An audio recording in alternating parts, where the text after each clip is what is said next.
Assalamualaikum students, I am a mathematics teacher in Samna sir from the educated school campus. जी students, हम लोगों ने class 8 6 chapter start किया था और 6 चैप्टर की 6.1 कंप्लीट हम लोगों ने कर ली थी। उसमें हमने स्क्वायर के फॉर्मूले को ओपन करना सीखा था, बल्कि 3 बेसिक फॉर्मूलास किए थे। अब नेक्स्ट हमारे पास जो है एक्सरसाइज 6.2 में फैक्टराइजेशन। इसमें कोई फैक्टर कोई फॉर्मूला तो यूज नहीं होना, बट ये फैक्टराइजेशन की मेन हमारे पास ये फर्स्ट स्टेप होता है फैक्टराइजेशन का कि आपने इसमें कॉमन फर्स्ट ऑफ ऑल लेना होता है। तो हम उसी एक्सरसाइज को सॉल्व करते हैं। देखिए मेरे पास एक्सरसाइज 6.2 है, फैक्टराइज इसकी स्टेटमेंट आपको दी जाएगी और आपने इसको सॉल्व कैसे करना है। क्वेश्चन नंबर 2 मेरे पास है xy + xz, ठीक है। तो बच्चे उन्होंने कहा फैक्टराइज करें, आपने देखना है कोई भी फॉर्मूला अप्लाई करना हो, कुछ भी हो, सबसे पहले फर्स्ट ऑफ ऑल उस टर्म में कॉमन लेना।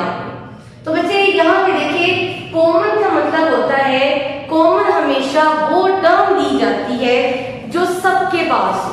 मतलब अगर आपके पास एक क्वेश्चन है xy + xz, तो आपके पास 2 टर्म्स हो गई, एक xy एक xz।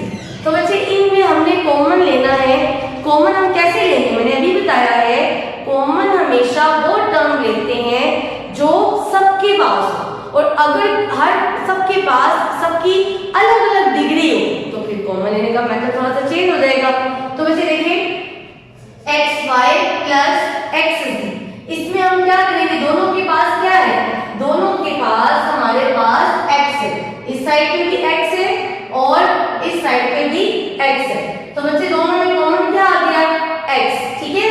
अब x को कॉमन लेने के बाद आपने उसके बाद ब्रैकेट लगानी है और जो बाकी टर्म बच जाती है वो अंदर लिखते हैं। देखिए जरा, हमने ब्रैकेट लगाई, जो चीज कॉमन आई थी वो कॉमन ले ली, ब्रैकेट लगाई हमने। अब देखो पहले जरा कंपेयर करें, ये फर्स्ट टर्म xy, सबसे पहले xy में से xy कॉमन है तो बाकी क्या बच गया y, तो बच्चे वो y अंदर आ जाएगा, ठीक है। फिर आगे आएगा प्लस, ठीक हो गया।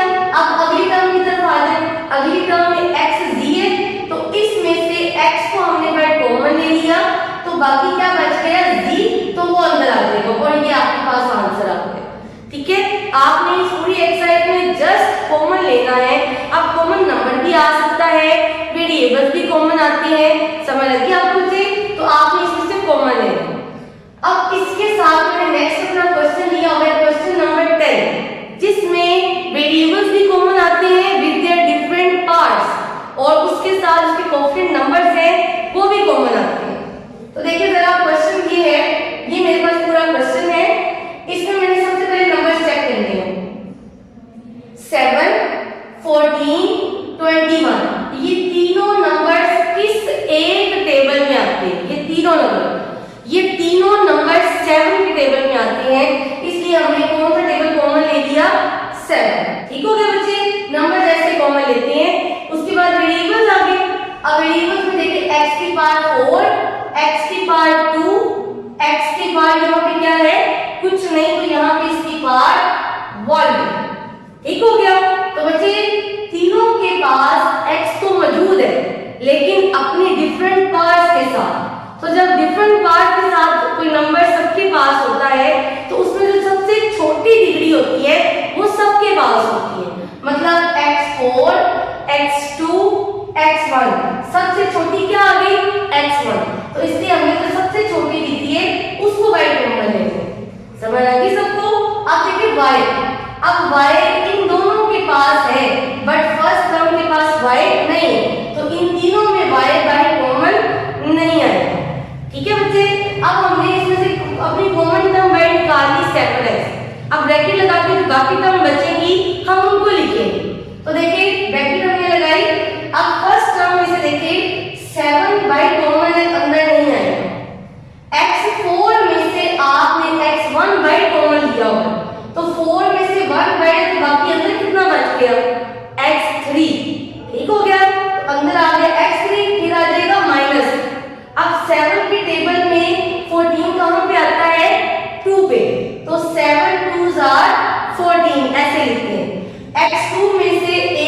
बाहर है तो बाकी एक x1 अंदर आ जाएगा। अब y बाय कॉमन नहीं लिया था तो पूरे का पूरा अंदर रहेगा। ठीक है बच्चे, प्लस एज इट इज। अब 7 की टेबल में 21 कहां पे आता है? 3 पे, तो 7 3s are 21। उसके बाद x1 पूरा बाहर कॉमन लिए, इसमें से कोई नहीं बचा हमारे पास तो अंदर नहीं आएगा। ठीक है, y3 बाहर कॉमन नहीं लिया ना, उसमें से कोई कुछ कॉमन लिए तो पूरे का पूरा y3 अंदर, और ये बचे पूरा आंसर आ गया। ठीक है, इसी तरह हमारे पास कुछ और क्वेश्चन है इस एक्सरसाइज के। एक मैंने क्वेश्चन नंबर 13 लिया है x(y4 3xy3 6xy2। तो बच्चे इस क्वेश्चन में क्या करना है, हमारे पास नंबर सिर्फ 2 टर्म्स के साथ आया है, इस नंबर इसके साथ नंबर नहीं है, तो मतलब हमारे पास काउंटिंग नंबर में कुछ कॉमन नहीं आ रहा। हम वेरिएबल्स की तरफ चलते हैं, x⁻1 x⁻1 x⁻1, तो तीनों के पास सेम डिग्री कॉमन है। x⁻1 है, कोई बड़ी छोटी पार्ट नहीं है, तो ये x पूरा कॉमन आ गया। बट आगे चले y की तरफ, y4 y⁻3 y⁻2, तो सबसे छोटी डिग्री इन तीनों में से क्या होगी? y², मतलब y क्या कॉमन आ गया? y²। अब जो रिमेनिंग बाकी अंदर बची है हमने वो लिखना है। देखो बच्चों, इसमें से सबसे पहले इसको कंपेयर करते हैं, इसमें से x y अंदर नहीं आएगा, y4 में से y2 बाहर है तो अंदर कितना बच गया? y²। फिर आगे माइनस है तो माइनस, इसमें देखिए 3 कॉमन नहीं लिया, 3 वैसे का वैसे। आगे x पूरा y कॉमन है, अंदर नहीं आएगा। y3 में से y2 y कॉमन, अंदर y1 माइनस। अब इधर से आगे 6 as it is, x y के पूरे का पूरा y कॉमन है तो अंदर उसमें से बाकी का कोई नहीं बचा, तो ये आंसर। सिमिलर बच्चे हम अपने इस क्वेश्चन की तरफ आएंगे। हमारे पास ये क्वेश्चन है 17x² y -33xy² -15x²y²। Question number 15, इन तीनों में 77 33 55 ये तीनों नंबर किस एक टेबल में आते हैं? हमने वो टेबल कॉमन लेना है। ये तीनों आते हैं 11 में, 11 का टेबल कॉमन लिया। अब x2 x1 x2 छोटी degree x1 common, y1 y2 y2 क्या कॉमन आ जाएगा? y1। ठीक है, क्योंकि सबसे छोटी डिग्री कॉमन लेते हैं। अब बच्चे रिमेनिंग क्या बचा? 11 7 77, x में से 1x by 1x अंदर, y पूरा y अंदर नहीं आएगा। आगे बच्चों माइनस 11 3s are 33, 11 के टेबल में चेक करते हैं ना कि 33 कहां पे आते हैं, 3 के तो 3 लिखा, इधर से x पूरा y कॉमन, y2 में से 1 y बाहर है और 1 y अंदर आ गया। अब इसी तरह आगे चले, माइनस 11 के टेबल में 55 आता है 5 पे, तो 5 आ गया, 11 5 55। आगे देखिए x² में से 1x बाहर है, 1 अंदर आ जाएगा, y2 में से 1 बाहर कॉमन लिया हुआ तो अंदर कितना बच गया? y1, और ये हमारा आंसर आ गया। इसी तरह नेक्स्ट क्वेश्चन मेरे पास लास्ट है, question number 16, 5x5 + 10x4 + 3x3। अब इसमें सबसे पहले नंबर को चेक करेंगे, 5 10 15 ये तीनों किसी एक ही सेट टेबल में आते हैं, ये तीनों 5 के टेबल में आते हैं, तो वैसे यहाँ से क्या कॉमन ले लिया? 5। आगे वेरिएबल्स चेक करें, x5 x4 x3 तीनों में से छोटी डिग्री है x3। अब देखिए बाकी क्या बचा अंदर, 5 बाहर है, अंदर नहीं आएगा, x5 में से x3 बाहर, रिमेनिंग x2। आगे प्लस 5 के टेबल में 10 कहां पे आते हैं? 2 पे, 5 2 10, x4 में से x3 बाहर, रिमेनिंग x। ठीक है, आगे आ जाएगा प्लस 5 3s are 15, x3 पूरे का पूरा बाहर है, इसमें से कोई भी टर्म रिमेनिंग नहीं रही हमारे पास तो नहीं आएगा अंदर, और ये ब्रैकेट क्लोज, और ये हमारे पास आंसर आ गया। तो ये हमारी कॉमन फैक्टराइजेशन वाली एक्सरसाइज कंप्लीट हो गई। अब हमारे पास एक्सरसाइज 6.3, इसमें भी हमने कॉमन ही लेना है, बट कॉमन बाय पार्टीशनिंग लेंगे हम। कॉमन लेना है लेकिन पार्टीशनिंग करते और पार्टीशनिंग क्यों करते हैं इसमें कॉमन में, वो देखिए जरा। इस एक्सरसाइज में आपके पास जितनी भी टर्म्स है, चाहे वो 2 टर्म्स है, 3 टर्म्स है या 4 टर्म्स है, तो आपके पास इस एक्सरसाइज में सब में कुछ ना कुछ कॉमन जरूर आएगा। लेकिन 6.3 में जब आप आएंगे तो इन दोनों का डिफरेंस ये है कि इसमें आपके पास होल टर्म में कुछ कॉमन नहीं आएगा। आप चेक कर सकते हैं, ये फर्स्ट क्वेश्चन मैंने लिया है, इसमें मेरे पास 4 टर्म्स है और 4 की 4 टर्म्स में होल अगर देखा जाए तो कंप्लीटली सारे टर्म्स में कुछ भी कॉमन टर्म नहीं है। तो इसीलिए हमने कॉमन लेना है, फैक्टराइज करना है। तो इसीलिए हम 6.3 में क्या करते हैं, बाय पार्टीशनिंग उसमें से टर्म्स को कॉमन लेते हैं। अब पार्टीशनिंग कैसे करते हैं, इसमें सिर्फ और सिर्फ 4 टर्म्स आती हैं। पहले फर्स्ट 2 में से ले लेते हैं, फिर लास्ट 2 में से ले लेते हैं, ये पार्टीशनिंग करते हैं। अब मैंने क्वेश्चन नंबर 1 लिया है, उससे मेरे पास सारी टर्म में तो कुछ कॉमन नहीं आ रहा, मतलब बाय पार्टीशनिंग करेंगे कॉमन। तो पहले फर्स्ट 2 में देखते हैं, मेरे पास फर्स्ट 2 टर्म में कुछ कॉमन नहीं आ रहा, ना ही लास्ट 2 टर्म में से कॉमन आ रहा है, तो मुझे अरेंज करना पड़ेगा। तो इसलिए मैंने लिख दिया वी विल बी अरेंज। हम इसको पहले अरेंज कर लेंगे। अरेंजमेंट मैंने क्या की है, x वाली के साथ ज्वाइन कर दिया ax प्लस bx, या आप ax को माइनस ay के साथ भी लिख सकते हैं एज यू विश। अब बचे बाकी मेरे पास 2 टर्म बच गई हैं, उसको भी मैंने अरेंज करके लिखते हैं। अब इन दोनों में y तो सेम है, a और b में आप कोशिश करें a वाली को पहले लिखें, माइनस ay और माइनस by, ये मैंने पार्टीशनिंग की है ax प्लस bx और माइनस ay माइनस by। अब आप देखिए आपके पास बाय पार्टीशनिंग कॉमन कैसे, पहले फर्स्ट 2 टर्म्स में कॉमन, फिर लास्ट 2 टर्म्स में कॉमन। ये देखें, इन फर्स्ट 2 टर्म्स में से क्या कॉमन आ रहा है, x, तो बाय x कॉमन, रिमेनिंग क्या बच गया अंदर, a प्लस b। अब जब लास्ट 2 टर्म में कॉमन लेना है तो उनके सेंटर में जो भी साइन होगा आपने वो भी कॉमन लेना है सेंटर में। अगर सेंटर में प्लस है तो प्लस कॉमन ले लो, अगर सेंटर में माइनस है तो माइनस कॉमन ले लो। बट बच्चे आपको पता है कि माइनस कॉमन लें तो उसके इफेक्ट्स ये होते हैं कि आगे वाली टर्म का साइन चेंज हो जाता है। अगर प्लस कॉमन लें तो उसका कोई भी साइड इफेक्ट नहीं है, वो साइन चेंज नहीं करता। तो इसी तरह देखिए, इसके सेंटर में माइनस था, मैंने माइनस कॉमन लिया। अब इन दोनों टर्म्स में क्या कॉमन आ रहा है, y, बाकी क्या बचा अंदर, y कॉमन है, रिमेनिंग a। इस माइनस की वजह से इसका साइन चेंज हो गया प्लस, इसमें से y कॉमन है, रिमेनिंग b। ठीक हो गया। अब बाय पार्टीशनिंग जब भी आप कॉमन लेंगे, आपने अगर चेक करना हो कि आपका क्वेश्चन बिल्कुल ट्रू है या फिर रॉन्ग है, उसका ये वे है बच्चे कि जो हमारे पास इंटरनल ब्रैकेट बनेगी, ये ब्रैकेट विद देयर साइन हमेशा सेम होनी चाहिए। अगर ये बिल्कुल सेम है तो आपका क्वेश्चन बिल्कुल ठीक जा रहा है। अगर ऐसा हो जाए ये प्लस में आ जाए, ये माइनस में, तो फिर क्वेश्चन में कुछ ना कुछ आपने गलत किया। ठीक है, आप देखिए बच्चे, मेरे पास जो क्वेश्चन है इसमें a प्लस b बिल्कुल सेम हो गया। तो बच्चे जो सेम हमारे पास ब्रैकेट आ गई है, मैंने इसको क्या करना है, कॉमन। ये देखिए a प्लस b मैंने कॉमन ले लिया। अब रिमेनिंग क्या बचा मेरे पास, इस टर्म में से मैंने a plus b by common लिए, रिमेनिंग मेरे पास आ गया x। नेक्स्ट देखिए माइनस, इस टर्म में से a प्लस b कॉमन है, रिमेनिंग क्या आ जाएगा, y। और ये मेरे पास आंसर। बाय पार्टीशनिंग जब आप कॉमन लेते हैं, इट मस्ट बी कि आपके पास जो कॉमन ब्रैकेट बनेगी वो सेम होनी चाहिए विद देयर साइन। ठीक है, उनका साइन डिफरेंस भी नहीं आना चाहिए, फिर क्वेश्चन बिल्कुल परफेक्टली जाता है। अब इस तरह एक और क्वेश्चन है, इसमें तो हमने अरेंज करके किया था। अब मेरे पास क्वेश्चन नंबर 8 है, जिसमें आप देखिए फर्स्ट मैंने सब में कुछ कॉमन नहीं आना, होल टर्म में कुछ कॉमन नहीं है, तो पहले फर्स्ट 2 टर्म में कॉमन, फिर लास्ट 2 टर्म में कॉमन, बाय पार्टीशनिंग कर लेंगे।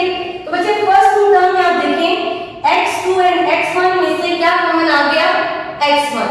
अब रिमेनिंग देखिए बाकी क्या बचा, x2 में से एक x बाय एक अंदर, नेक्स्ट माइनस, इस टर्म में से x बाय कॉमन है, रिमेनिंग a।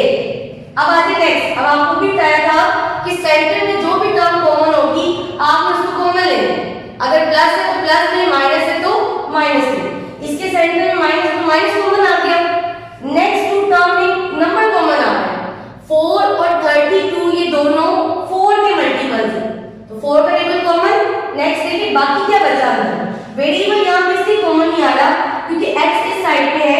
बट इस साइड पे x नहीं है। अब देखिए बाकी क्या बचा हमारे पास, फर्स्ट टर्म 4x में से 4 बाहर है, रिमेनिंग x माइनस में प्लस को चेंज कर दिया वो हो गया माइनस और रिमेनिंग। अब देखिए 32 4 के टेबल में कहां पे आता है, 4 8 32। अब आप देखिए मेरे पास दोनों ब्रैकेट का साइन भी सेम आया और नंबर भी सेम है, दैट्स मीन कोई मिस्टेक नहीं है। ठीक है, तो देखिए x माइनस 8 बिल्कुल कॉमन टर्म है, इनको क्या ले लेंगे, ब्रैकेट को कॉमन ले लेंगे, x माइनस 8 बाकी क्या बचा x, ठीक है, और आगे आ जाएगा -4, तो ये आंसर। अच्छा बच्चे इसी तरह नेक्स्ट मेरे पास एक और क्वेश्चन है, क्वेश्चन नंबर 9, x के -7x -5x + 35। इसमें भी क्या करेंगे, पहले फर्स्ट टू टर्म में कॉमन और उसके बाद लास्ट टू टर्म में कॉमन। अब फर्स्ट टू टर्म में x कॉमन आ रहा है तो रिमेनिंग टर्म क्या बची, x -7, सेंटर से माइनस को कॉमन लिया। नेक्स्ट मेरे पास 5 और 35 में 5 कॉमन आया। अब देखिए बाकी क्या बचा अंदर, x माइनस में इसका साइन चेंज कर दिया, -5 7 35। अब ब्रैकेट्स चेक करते हैं, हमारी ब्रैकेट्स बिल्कुल सेम आ गई विद देयर साइन, तो इसको हम ले लेंगे कॉमन x -7 और रिमेनिंग टर्म की ब्रैकेट बना देंगे x -5। जरूरी नहीं है कि जो कॉमन है आपको उसी को पहले लिखना है, आप x -5 भी पहले लिख सकते हो, x -7 बाद में भी लिख सकते हो। ठीक है, अब इसी तरह मेरे पास नेक्स्ट क्वेश्चन नंबर 13 है जो थोड़ा सा डिफरेंट है। आप देखें तो इसमें से एक स्टेप कैंसिल है, बाकी सारा आ गया आपको। देखिए क्वेश्चन मेरे पास है a स्क्वायर ब्रैकेट में टर्म है प्लस b स्क्वायर फिर ब्रैकेट में टर्म है। आप जरा गौर करें, आपके पास दो ब्रैकेट्स आ गई हैं और दोनों ब्रैकेट की टर्म्स विद देयर साइन बिल्कुल सेम है, pq -rs, मतलब उन्होंने बाय पार्टीशनिंग कॉमन लेके आपको दे दी है। अब जो लास्ट कॉमन का स्टेप है आपने वो करना है। देखें pq -rs सेम, आपने इसको कॉमन ले लिया, ये स्टेप करते हैं ना हम यहाँ पे, जब सेम होती है तो कॉमन और रिमेनिंग की ब्रैकेट्स बना लेते हैं, तो ये आपको सेकंड स्टेप दे दिए और लास्ट फिनिशिंग स्टेप आपने कर लिया। देखिए pq -rs कॉमन आ गया क्योंकि वो सेम है, remaining term a square plus b square इसकी ब्रैकेट बन और ये आंसर। सिमिलर क्वेश्चन है क्वेश्चन नंबर 12, y हमारे पास यहाँ पर भी दोनों ब्रैकेट सेम है, y a बिल्कुल सेम, y a कॉमन। अब रिमेनिंग देखें y b ये दूसरी ब्रैकेट बन गई। ठीक है, ये लास्ट स्टेप और ये आंसर आ गया। अब नेक्स्ट मेरे पास है बच्चे एक्सरसाइज 6.4। इस एक्सरसाइज में आप लोगों ने फॉर्मूले को कंप्लीट करना है, ओपन नहीं करना, कंप्लीट करना है। जैसे कि हम लोगों ने सीखा था फर्स्ट प्लस सेकंड होल का स्क्वायर कैसे ओपन करना सीखा था, is equal to first of whole first term का स्क्वायर प्लस टू फॉर्मूले का first multiply second plus second का स्क्वायर। जरा याद करें, a प्लस b होल का स्क्वायर ये फॉर्मूला था, a माइनस b होल का स्क्वायर, और इसको मैंने इजी वे में आपको इसका मेथड बताया था कि आप ये जज कर लें कि ये फर्स्ट है और ये सेकंड है, क्योंकि a और b की जगह भी कुछ भी आ सकता है। तो बच्चे ये तो फॉर्मूले को ओपन किया, ये तो हमने इतनी वर्डिंग को हमने 6.1 में की, 6.4 में आपने उसी फॉर्मूले को कंप्लीट करना है, रिवर्स स्टेप में जाना। देखिए अब आपके पास ये देखें ये क्वेश्चन आएगा और आपने ये आंसर बनाना फर्स्ट प्लस सेकंड। सपोज करें कि आपको इसका पता ही नहीं है, ये first plus second whole square का नहीं पता, आपके पास ये क्वेश्चन आ गया, आप पहले उसकी होल स्क्वायरिंग करोगे, पहले फर्स्ट टर्म का होल स्क्वायर बनाओगे प्लस टू फॉर्मूले का सेपरेट करोगे और फर्स्ट टर्म को सेकंड टर्म से मल्टीप्लाई करेंगे प्लस लास्ट जो सेकंड टर्म होगी उसको होल स्क्वायर बनाएंगे। अब इसको कंप्लीट कैसे करते हैं, इसके टू स्टेप में आपको इजीएस्ट बता देती हूँ। आप ऐसे कर सकते हैं कि जिन टर्म्स का स्क्वायर बनाया है उन दोनों टर्म्स को नीचे ले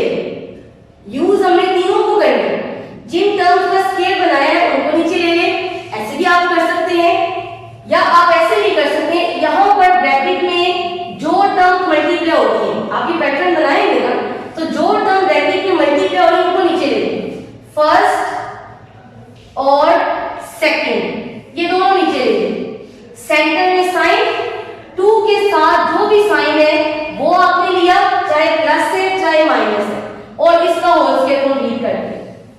ये स्टेप, रिवर्स स्टेप आपने ऐसे जाना है, ये टेक्निक याद रखनी है। आप इस क्वेश्चन की तरफ आते हैं। अब मेरे पास फैक्टराइज, अब इससे ऑनवर्ड एक्सरसाइज में कॉमन सबसे पहले, क्योंकि आपको इस चैप्टर के स्टार्ट में ही सिखा देते हैं कि कॉमन कैसे लेते हैं, ताकि आगे जाके जब आप फॉर्मूला अप्लाई करते हैं उसमें अगर आप कॉमन ही लेंगे तो समटाइम आपका क्वेश्चन ही कंप्लीट ही नहीं होगा। ठीक है, अब देखिए फैक्टराइज का क्वेश्चन है, कॉमन सबसे पहले। क्वेश्चन नंबर 2 में सबसे पहले साइड टर्म में कॉमन चेक करते हैं कि कॉमन तो नहीं कुछ आता। 9, 12, 4 ये तीनों एक टेबल में आते हैं, किसी एक टेबल में, ये तीनों किसी एक टेबल में हमें नहीं मिल सकते। अब देखते हैं वेरिएबल की तरफ। a स्क्वायर a, इसके पास a नहीं है, थर्ड के पास a नहीं, a भी कॉमन नहीं आ रहा। b को चेक कर लें, b लास्ट टू टर्म के पास है, फर्स्ट के पास नहीं है, मतलब कॉमन नहीं आ रहा। तो फिर हमने फॉर्मूला कंप्लीट करना है। हमारे पास पैटर्न बन रहा है, आप लिख सकते हैं यहाँ, बल्कि पैटर्न को बार बार शो कीजिएगा। यूजिंग, आप यूज करने लगे हैं a square plus 2ab plus b whole square is equal to a plus b whole का स्क्वायर। ठीक है, अब देखिए कैसे सिखाया था। पहले हमने स्केलिंग टर्म बनानी है। ये देखें, फर्स्ट टर्म का स्क्वायर बनाएं, 9 का होल स्क्वायर बनता है 3 और a स्क्वायर का आए a। ये देखें, अगर x स्क्वायर आता है और आपको कहा जाए कि इसका होल स्क्वायर बनाएं, आप क्या करोगे, आप लिखोगे x का होल स्क्वायर, इसको ओपन करेंगे तो यही बनेगा, इसको कंप्लीट करेंगे तो ये टर्म बन जाएगी। इसी तरह आपने यहाँ पे बनाया, 9 का आ जाएगा 3, a स्क्वायर का a और ये दोनों का स्क्वायर होल हो गया, कंप्लीट ब्रैकेट के बाय होल स्क्वायर कर दिया। लास्ट वाले आगे गए, 4 का बना लिए 2, क्योंकि 4 का हमारे पास स्क्वायर रूट क्या होता है 2, तो मतलब उसकी होल स्क्वायर 2 आ जाएगी। b स्क्वायर का b और ये 2b का होल स्क्वायर। अब जो मल्टीप्लिकेशन टर्म है उसको कैसे आपको रेडी करना है। सेंटर से आपने प्लस दिया, क्योंकि प्लस है, माइनस होगा तो माइनस लेंगे, प्लस 2 फॉर्मूले का। उसके बाद आपने इधर नहीं देखना, आपने यहां से टर्म्स देखनी है जिन टर्म्स का आपने होल स्क्वायर कंप्लीट किए। आपके पास कंप्लीटिंग स्क्वायर वाली कौन सी टर्म्स है, एक 3a है और एक 2b है, मतलब ये आपके पास फर्स्ट है और ये आपके पास सेकंड है। तो यहाँ पैटर्न में क्या सीखा है, फर्स्ट और सेकंड को मल्टीप्लाई। तो आप यहां से देख के लिखोगे, ये स्क्वायर के नीचे क्या लिखा होगा 3a, तो यहाँ ब्रैकेट में 3a आ गया, यहाँ पे स्क्वायर के नीचे 2b है तो क्या आ जाएगा 2b। इन स्क्वायर्स को नहीं लेते, इसके नीचे ब्रैकेट के अंदर जो भी वैल्यू हो वो पिक करके यहाँ पर मल्टीप्लाई करते हैं। तो ये पैटर्न बन गया। उसके बाद इसको कंप्लीट करने की मैंने आपको 2 हिंट दी है। एक तो आप ऐसे कर सकते हैं, जिन टर्म का स्क्वायर बनाए उनको ले नीचे और साइन मल्टीप्लिकेशन टर्म का ले, या ऐसे भी कर सकते हैं कि आपके पास यहाँ पर दोनों टर्म जो मल्टीप्लाई हो रही होगी उनको नीचे ले लें और 2 के साथ वाला साइन लगा के उसको होल स्क्वायर कंप्लीट कर दें। अब आ जाए, यहाँ पर मेरे पास कौन सी दो टर्म मल्टीप्लाई होगी, 3a और 2b। आपने उनको सीक्वेंस के नीचे ले लिया, 3a और 2b, और साइन कौन सा लगाना है सेंटर में, जो 2 के साथ है, प्लस लगाया और इसका होल स्क्वायर कंप्लीट हो गया। ये स्टेप पूरा हो गया। तो ये हमने कंप्लीटिंग स्क्वायर कर दी फॉर्मूले की। अब अच्छा आपको पता है, अगर मेरे पास 4 स्क्वायर आए तो उसका मतलब है कि 4 को 2 टाइम रिपीट करें, 2 टाइम मल्टीप्लाई करें, 4 मल्टीप्लाई 4। इसी तरह ये पूरी ब्रैकेट के ऊपर क्या है, स्क्वायर। दैट्स मीन ये पूरी टर्म कितने टाइम रिपीट करनी है, 2 टाइम। तो आपने साइन नहीं चेंज करना, क्या किया, इस टर्म को 1 टाइम लिखा 3a प्लस 2b और 1 टाइम और रिपीट कर दें 3a प्लस 2b। ठीक है, अब इसी तरह इसके साथ एक लास्ट क्वेश्चन है, इसके बाद नेक्स्ट ऑनवर्ड हम इसके और भी क्वेश्चन सॉल्व करेंगे अपने नेक्स्ट लेक्चर में। ये मेरे पास क्वेश्चन नंबर 7।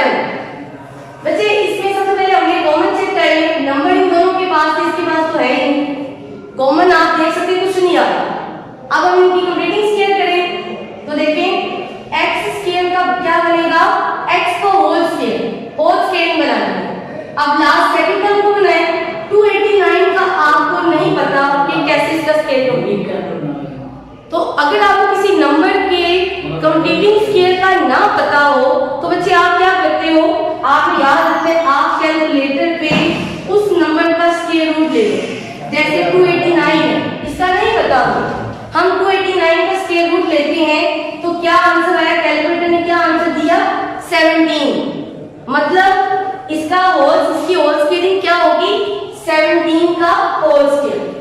ठीक है बच्चों, अब देखिए फर्स्ट टर्म और सेकंड ये दोनों के स्केयर कंप्लीट हो गए। अब उसके बाद मल्टीप्लिकेशन टर्म कैसे रेडी करनी है, सेंटर से -2 फॉर्मूले का, उसके बाद कहां से देख के लिखना है, ये वाली फर्स्ट टर्म और सेकंड टर्म हमने यहां से देख के क्या मल्टीप्लाई करते हैं, x मल्टीप्लाई सेकंड 17। ठीक है, उसके बाद आपको पैटर्न सिखाया है इजीएस्ट, वो ये कि आपके पास जो दो टर्म मल्टीप्लाई हो रही है आप उनको नीचे ले लो, x और 17 को लिया, 2 के साथ टर्म का साइन ले, उसका होल स्क्वायर कंप्लीट कर लो। या ऐसे नहीं तो आपको पता है a square minus 2ab plus b square है, तो a माइनस b का होल स्क्वायर, a और b यहां भी पड़ा हुआ है, a और b यहां पर भी कहीं से भी ले सकते हैं आप। अच्छा बच्चे, अब आपको पता है ये पूरी टर्म कितने टाइम रिपीट हो रही है, 2 टाइम, तो 1 time x minus 17, 1 time more x minus 17, एक दफा और लिख दिया आपने। ठीक है, उसके बाद ये स्क्वायर नहीं लगानी इसके ऊपर, जस्ट 2 टाइम रिपीट कर दिया और ये हमारे पास आंसर। आई होप आपको ये सारे कंसेप्ट क्लियर हो गए होंगे, लेकिन फिर भी कोई भी कंफ्यूजन है तो आप कमेंट बॉक्स में हमसे बात कर सकते हैं। टेक केयर योरसेल्फ, अल्लाह हाफिज।